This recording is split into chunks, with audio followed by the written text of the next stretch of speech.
back to the Bible.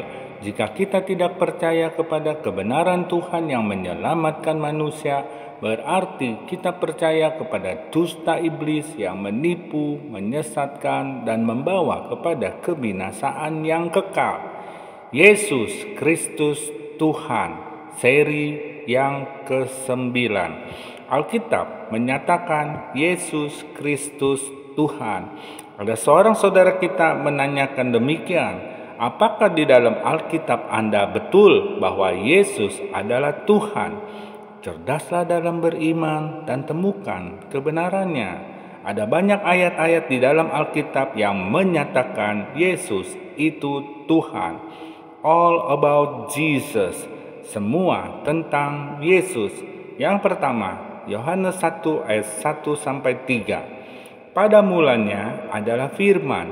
Firman itu bersama-sama dengan Allah dan firman itu adalah Allah. Ia pada mulanya bersama-sama dengan Allah. Segala sesuatu dijadikan oleh Dia, dan tanpa Dia tidak ada sesuatu pun yang telah jadi dari segala yang telah dijadikan. Yesus adalah firman, dan firman adalah Allah. Allah menciptakan segala sesuatu dengan firman-Nya, dan firman itu juga menciptakan segala sesuatu. Ini bukti Yesus Kristus adalah Allah atau Tuhan. Yang kedua, firman-Mu adalah kebenaran. Yohanes 17 ayat 17. Jadi firman Tuhan yang adalah perkataan Tuhan itu kebenaran. Artinya tidak ada kebohongan di dalam firman-Nya. Di dalam perkataan Tuhan semuanya benar dan tidak ada dusta atau kebohongan. Karena dusta itu berasal dari iblis. Ya, di dalam kebenaran tidak ada dusta dan di dalam dusta tidak ada kebenaran. Keduanya saling bertentangan. Yang ketiga, firman Tuhan dapat dibuktikan kebenarannya. Ada seorang saudara kita yang mengatakan orang Kristen asal imani saja. Dan apa kata Tuhan? Melalui hikmat-Nya Dia katakan, siapa bilang Yesus mati, Yesus bangkit, bukti Dia hidup dan sesuai kebenarannya. Kalau Yesus tidak bangkit, Dia hanya manusia biasa. Buat apa kami menyembah manusia yang sama seperti kami? Ya, bukti Yesus bangkit, mayatnya tidak diketemukan di dalam dunia ini. Lukas 24 ayat 3 dan 23. Jika mayat Yesus ada di dalam dunia ini, berarti Yesus itu mati dan tidak bangkit. Alkitab katakan Yesus mati, bangkit, dan hidup kembali dan tidak mati lagi. Roma 6 ayat 9. Firman Tuhan jelas. Ibrani 11 ayat yang pertama. Iman adalah dasar dari segala sesuatu yang kita harapkan dan bukti dari segala sesuatu yang tidak kita lihat. Artinya iman bisa dibuktikan kebenarannya sesuai dengan firman Tuhan ataupun perkataan dari Tuhan. Yang keempat, Ibrani 13 ayat yang ke-8. Firman Tuhan katakan Yesus Kristus tetap sama, baik kemarin maupun hari ini dan sampai selama-lamanya. Tetap sama berarti tidak berubah, kekal selama-lamanya. Apanya yang tidak berubah? Apanya yang tetap sama? Kasih-Nya, kuasa-Nya, kebenarannya, kebaikannya, kesetiaannya, keadilannya, dan seterusnya. Yesus Kristus tetap sama. Dia Tuhan yang tidak berubah dahulu, sekarang, dan sampai selama-lamanya. Yang awal dan yang akhir, Tuhan yang kekal. Ya, itulah bukti Yesus Kristus adalah Tuhan. Yang kelima, nubuatan tentang kelahiran Yesus di dalam Yesaya 9 ayat yang kelima membuktikan Yesus adalah Tuhan dan sesuai dengan kebenarannya.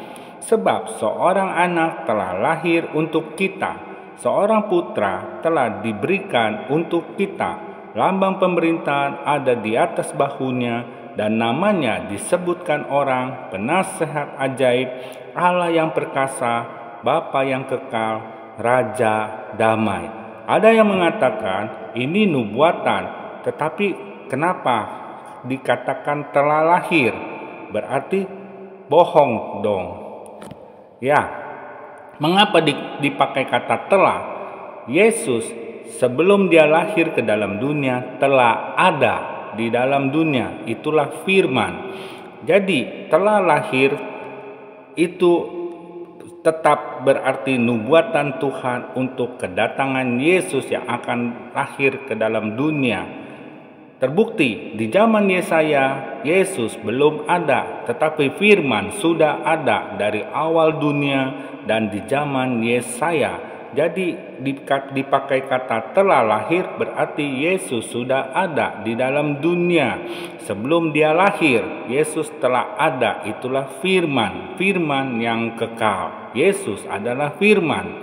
Yang keenam, namanya disebut Yesus berarti penyelamat. Hanya Tuhanlah yang dapat menyelamatkan manusia dari dosa dan kebinasaan. Yang kekal, Yesus berarti juru selamat, dan juru selamat itu Tuhan.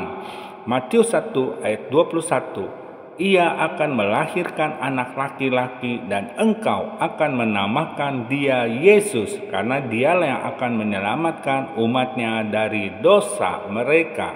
Yesaya 43 ayat 11, Akulah Tuhan dan tidak ada juru selamat selain daripadaku. Ada yang mengatakan nabi-nabi itu juru selamat. Tidak ada seorang nabi pun yang dapat mengampuni dosa-dosa manusia dan menyelamatkan manusia dari kebinasaan yang kekal. Hanya Yesus, karena dia Tuhan, dan Tuhan itu yang begitu mengasihi kita dan yang peduli akan dosa-dosa manusia. Dia mengasihi semua manusia. Percayalah, Yesus Kristus Tuhan. Jika saudara tidak percaya, berarti Tuhan yang saudara sembah itu Tuhan palsu. Karena Alkitab katakan Allah bangsa-bangsa adalah berhala. Yang ketujuh, Yesus akan menjadi hakim semua manusia. Hakim itu sudah pasti Tuhan. 2 Korintus 5 ayat yang ke-10. Sebab kita semua menghadap takhta pengadilan Kristus, supaya setiap orang memperoleh apa yang patut diterimanya sesuai dengan yang dilakukannya dalam hidup ini, baik ataupun jahat. Yohanes 5 ayat 22 sampai 30, di situ juga dijelaskan Yesus sebagai hakim. Semua orang mati dan yang ada di dalam kuburan akan mendengar suara Yesus. Itu bukti Yesus berkuasa, Yesus itu Tuhan. Ya, bukan hanya itu, dia yang akan menjadi hakim. Yohanes 5 ayat 30, Yesus tidak dapat berbuat apa-apa karena Yesus sebagai hakim, bukan pembela. Pembela bisa membela terdakwa. Hakim tinggal memutuskan perkara sesuai dengan perbuatan setiap manusia akan dituntut untuk pertanggungan jawabannya di hadapan Yesus, dan Yesus tinggal memutuskan. Ya, memutuskan perkara, itulah tugas hakim di dalam persidangan. Jadi percayalah, Yesus Kristus Tuhan. Alkitab banyak menyatakannya. Ini hanya sebagian dari apa yang hamba sampaikan. Back to the Bible. Kembalilah kepada jalan yang benar. Yesus mengasihimu.